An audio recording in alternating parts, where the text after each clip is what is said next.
2027 world কাপে আমাদের qualify করব কিনা এই চিন্তা আমরা করছি না। আমরা চিন্তা করছি আমরা যেন নেক্সট আইসিসি ইভেন্টগুলোতে যাব, যেন চ্যাম্পিয়ন হতে পারি। পাকিস্তান সিরিজের প্রথম দিন প্রেস কনফারেন্সে বলেছেন যে আমরা ওয়ারিড না যে আমাদের কোয়ালিফাই করব কিনা।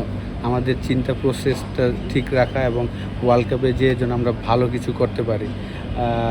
যেহেতু আমরা টি-20 ওয়ার্ল্ড কাপ খেলে নেই, সেই কারণে আমরা যখন অদম্য কাপ খেলছিলাম, আমিনুল ইসলাম বুলবুল ভাই আমাদের বোর্ড প্রেসিডেন্ট, উনি এসে কিন্তু আমাদের পুরো টিমকে একটা কথা বলছিলেন যেন আমরা যেন নেক্সট আইসিসি ইভেন্টগুলোতে যাব, যেন চ্যাম্পিয়ন হতে পারি।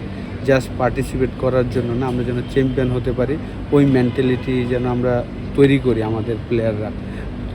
তো সেই জায়গায় আমি মনে করি 2027 ওয়ার্ল্ড কাপে আমাদের কোয়ালিফাই করব কিনা এই চিন্তা আমরা করছি না। আমরা চিন্তা করছি match by match, series by series, এবং সেই কারণেই আপনি দেখেন যে পাকিস্তানের সাথে কিন্তু আমরা চমৎকার উইকেটে খেলেছি। যেই উইকেটটা কাছাকাছি আমি মনে করি যে সাউথ আফ্রিকা, জিম্বাবুয়ে, নামিবিয়া যখন আমরা খেলতে যাব 2027-এ, ওই ধরনের কন্ডিশন কিন্তু আর উইকেটটা আমি মনে করি যে কাছাকাছি। তো আমরা যদি 2027 ওয়ার্ল্ড কাপের আগে এই ধরনের কন্ডিশনে খেলতে পারি, আমি মনে করি যে অবশ্যই আমরা ওয়ার্ল্ড কাপে ভালো কিছু করব।